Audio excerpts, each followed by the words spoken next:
Hello everyone. तो इस video से अब फिजिकल और केमिकल चेंजेस का टॉपिक स्टार्ट करेंगे।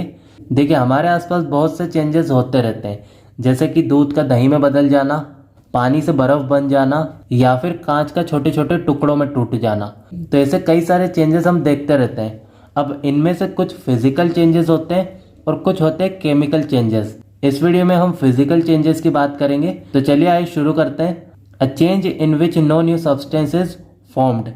फिजिकल चेंज एक ऐसा चेंज है जिसमें कोई नया सब्सटेंस नहीं बनता है, यानी कि जब भी फिजिकल चेंज होगा तो कोई नई चीज नहीं बनेगी। जैसे कि एग्जांपल के लिए मैंने कागज लिया और कागज को फाड़ दिया, अब इससे कोई नई चीज नहीं बन रही है, इसीलिए ये कैसा चेंज है? फिजिकल चेंज है। आगे देखिए अब क्या लिखा है। In a physical change the chemical composition of the substance remains same, only its physical properties like shape, size, colour और स्टेट चेंज।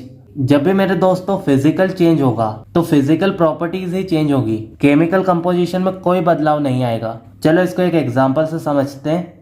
देखो, हमने पेपर लिया और पेपर की बॉल बना दी। अब ये बॉल भी है तो पेपर की ही, इसलिए केमिकल कंपोजिशन तो चेंज नहीं हुआ, लेकिन आकार बदल गया, यानी कि फिजिकल प्रॉपर्टी चेंज हो गई। ध्यान से सुनो, केमिकल कंपोजिशन में कोई चेंज नहीं आ रहा है, बस फिजिकल प्रॉपर्टीज चेंज हो रही है। इसीलिए ये कैसा चेंज है? एक फिजिकल चेंज है। चलो एक और एग्जांपल लेते हैं। हमारे पास पानी था जिसको हमने फ्रीजर में रख दिया। फ्रीजर में रखा तो हुआ क्या? हमें आइस के ऐसे छोटे छोटे टुकड़े मिल गए। अब ये आइस के टुकड़े भी है तो H2O ही, यानी कि बस स्टेट चेंज हुई है, लेकिन कोई नई चीज नहीं बनी है। इसलिए पानी का बर्फ में बदल जाना भी क्या है? एक फिजिकल चेंज है। अब सुनो, मैंने क्या किया, एक बर्फ का टुकड़ा लिया और उस बर्फ के टुकड़े को बाहर रख दिया। अब मैंने बाहर रखा तो हुआ क्या? ये बर्फ का टुकड़ा पानी में बदल गया। ठीक है, पानी में बदल गया, और इसी पानी को मैंने फिर से फ्रीजर में रखा तो मुझे फिर से बर्फ का टुकड़ा मिल गया। तो फिजिकल चेंज रिवर्सिबल भी होता है और टेम्पररी भी होता है। ओके, तो हम क्या लिख सकते हैं? फिजिकल चेंज यूजुअली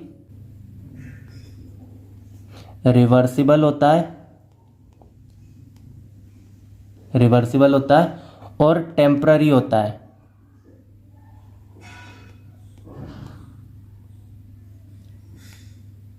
ठीक है, ये चीज आपको एकदम अच्छे से समझ में आई।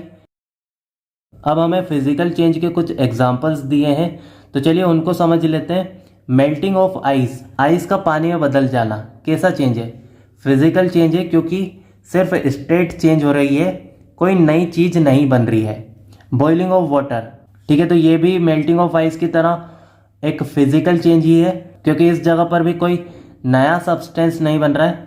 स्ट्रेचिंग अ रबर बैंड, आप रबर बैंड को दो तरफ से खींच रहे हो, इससे सिर्फ रबर बैंड का आकार बदल रहा है, साइज बदल रहा है, इसलिए ये भी कैसा चेंज है?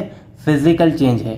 वैसे मैं रबर को खींचकर पूरा तोड़ भी दूं तो भी वो फिजिकल चेंज ही रहेगा, क्योंकि कोई नया सब्सटेंस नहीं बन रहा है।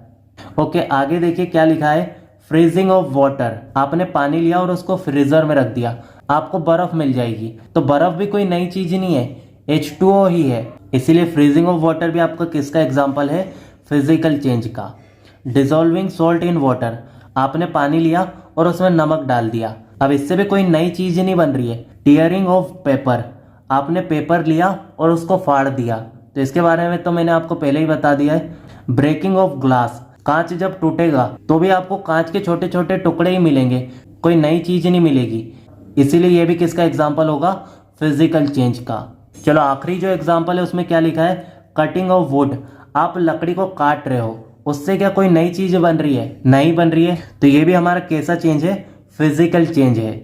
चलिए, भौतिक परिवर्तन, फिजिकल चेंजेस आपको एकदम बढ़िया से समझ आए। अब नेक्स्ट वीडियो में रासायनिक परिवर्तन यानी कि केमिकल चेंजेस की बात करेंगे।